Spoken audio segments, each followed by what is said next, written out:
The virtual CISO moment is brought to you by vCISO Services. vCISO Services' mission and calling is to provide quality cybersecurity and information security consulting and expertise for small and mid-sized businesses. While they are a leading provider of qualified and experienced virtual CISOs, they offer much more. Check them out at vcisoservices.com. Hi, I'm Greg Schaefer, and welcome to the Virtual CISO Moment Cybersecurity or Info Security Wrap-Up for Friday, April 28th, 2023. I'm going to start out today with paper-cut vulnerabilities leveraged by Clop Lockbit ransomware affiliates. This is from HelpNet Security. Now, Clop and Lockbit ransomware affiliates are behind the recent attacks, exploiting vulnerabilities in paper-cut application servers, according to Microsoft and Trend Micro researchers. Quote from Microsoft: Microsoft is attributing the recently reported attacks exploiting the CVE 2023-27350 and CVE 2023-27351 vulnerabilities in print management software Papercut to deliver Clop ransomware to the threat actor tracked as Lace Tempest. This overlaps with Fin11 and TA505, Microsoft shared. Lace Template is a Clop ransomware affiliate that has been observed using Go Anywhere exploits and Raspberry Robin infection handoffs in past ransomware campaigns. The threat actor incorporated the Papercut exploits into their attacks as early as April 13th.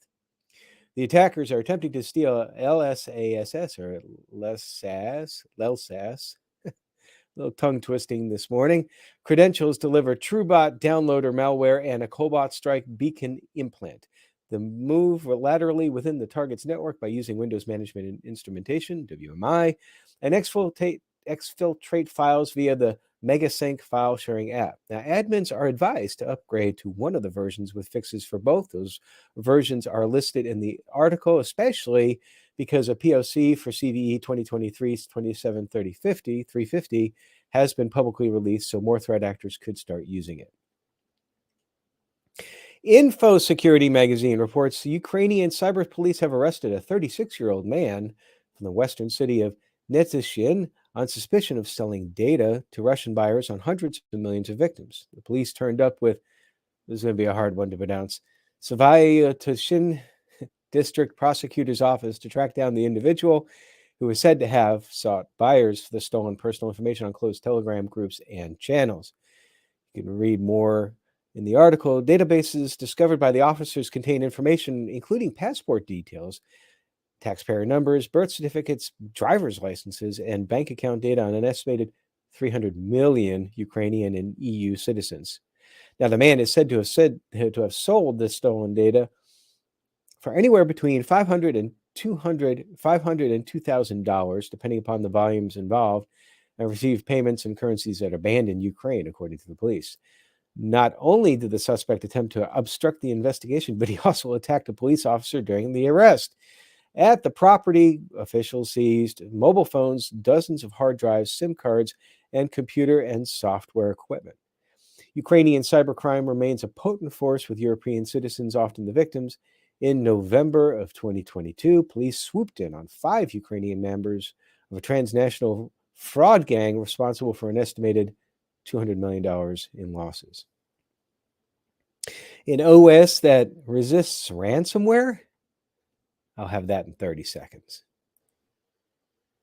Bitdefender provides cybersecurity solutions with leading security, efficacy, performance, and ease of use to small and medium businesses, mid-market enterprises, and consumers. Guided by a vision to be the world's most trusted cybersecurity solutions provider, Bitdefender is committed to defending organizations and individuals around the globe against cyber attacks to transform and improve their digital experience. Cyberscoop says that MIT and Stanford researchers are developing an operating system with one major promise: resisting ransomware. People behind the project include Michael Stonebreaker, a serial tech entrepreneur and computer scientist at the Massachusetts Institute of Technology, whose groundbreaking work on database systems earned him the Turing Honor in 2015. He's teaming up with Matai Zaharia, an associate professor at Stanford University and creator of the Apache Spark project, and Jeremy Kepnew, head of the MIT Lincoln Laboratory Supercomputing Center. It's a total new paradigm, said Michael Coden, Associate Director of Cybersecurity at MIT Sloan School of Management, who took a part-time position at Boston Consulting Group as a senior advisor in order to help lead the database-oriented operating system, or DBOS for short, because we have to have another acronym. The revolution here is turning the operating system upside down, he said. You get detection internally without external cybersecurity tools or analytics engines more quickly, and you can roll back to the pre-attack state for business continuity within minutes or even seconds without having to go and do restores. It's kind of like revolutionary, according to him. Stonebreaker and Coden planned on demonstrating the open source operating systems during the RSA conference, which of course was this past week, the annual cybersecurity gathering in San Francisco, and show in real time how we will bounce back from a simulated ransomware attack. I am looking forward to hearing more about that from RSA. From Security Affairs, CryptoROM. OkCupid scam cost a Florida man $480,000. A man from Florida in the U.S. recently reached out to Cyber News for help. Scammers had lured him into parting with $480,000 after cultivating a long-term relationship, eventually coaxing him to make cryptocurrency investments. Usually involving fake romantic interest, this scheme is known as cryptocurrency romance, or CryptoROM. CryptoROM? I think it would be CryptoROM. This increasingly popular scam is often run by criminal gangs in Southeast Asia, where the affair is called Sha Zhu Pan, a Chinese phrase that means pig butchering. CryptoROM scams are very sophisticated and indicate a vast criminal organization behind the curtain. This certainly necessitates a significant amount of social engineering. This type of scam has an enormous psychological toll on victims in addition to their financial losses, the researchers said. Now, the Cyber News research team meticulously followed the money that the victims sent to scammers in 7 installments. Even though the crooks attempted to hide the funds, moving money between several accounts, the team managed to locate the victims' money in Binance, the world's largest crypto exchange. The victims first met the scammers via OkCupid, a popular online dating app. The crooks used a fake profile to develop a romantic relationship with the victim online, slowly gaining the trust of the Floridian. This type of fraud is particularly vicious as scammers carefully cultivate long-term relationships with their victims. Not a single word about crypto investments or even money may be uttered for several months. But however, once the crooks deem that the act has gained an acceptable level of trust, then the dance begins. The victim is gently persuaded to invest in cryptocurrency. So be careful out there. In internet service providers' fibers in Washington, D.C. were severed, downing the third-party data center that supports Vermont's public-facing websites. This, quote, unheard of incident, I've heard of this happening before. I've had it happen before, but this, they say, unheard of incident is prompting new resiliency talks, this according to GovTech. Almost all of Vermont's public-facing state websites and some online services recently went down for nearly 20 hours, Vermont CIO Sean Naylor said to Government Technology, or GovTech. As a result, residents lost access to some major state functions, including the DMV Express, which is Vermont's service for online licenses, renewals, and registrations. The outage struck around 3 p.m. on Thursday, April 20th, with the sites and services going live again by 10:30 a.m. the next day, according to him. The disruption was, quote, significant in that it was our primary public-facing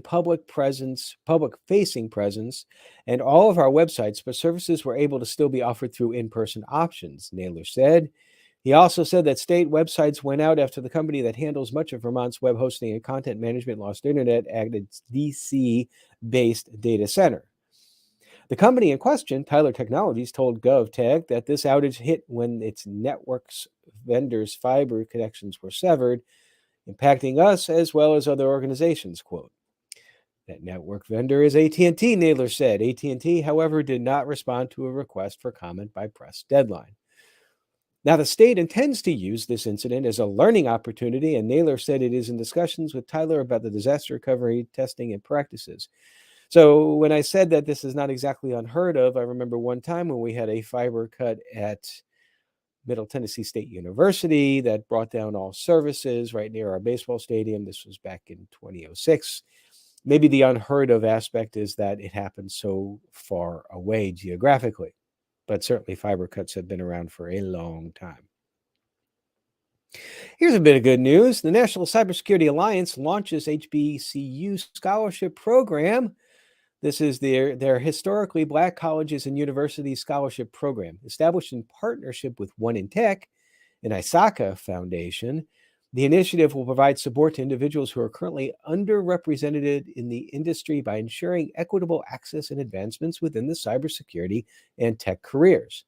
The new program will build off of NCA's recently launched HBCU career program, quote, See Yourself in Cyber, that's the name of it, that aims to equip students with the necessary skills to navigate the search process for positions in security, privacy, and risk, and incorporate One in Tech's mission of creating a healthy digital world that is safe, secure, and accessible for all through a diversified workforce. The cybersecurity and IT industries are growing at a rapid pace and investing in a diverse work field that incorporates different perspectives, experiences, and talent is essential to ensuring the field reaches its fullest potential. This is a quote from Lisa Plagemeyer, Executive Director at the National Cybersecurity Alliance. She goes on to say the HBCU scholarship program will go a long way towards fulfilling the goal of helping underrepresented groups enter and succeed in these professions. I applaud that. And just a reminder, we were honored to have Lisa on a couple of days ago on our Wednesday special end of the month episode. If you haven't had a chance to catch that yet, check it out. The link to that episode as well is in the show notes, the Spotify version, but you can find it on other platforms as well too, including YouTube. Tech Radar says security experts found a major bug in Google Cloud.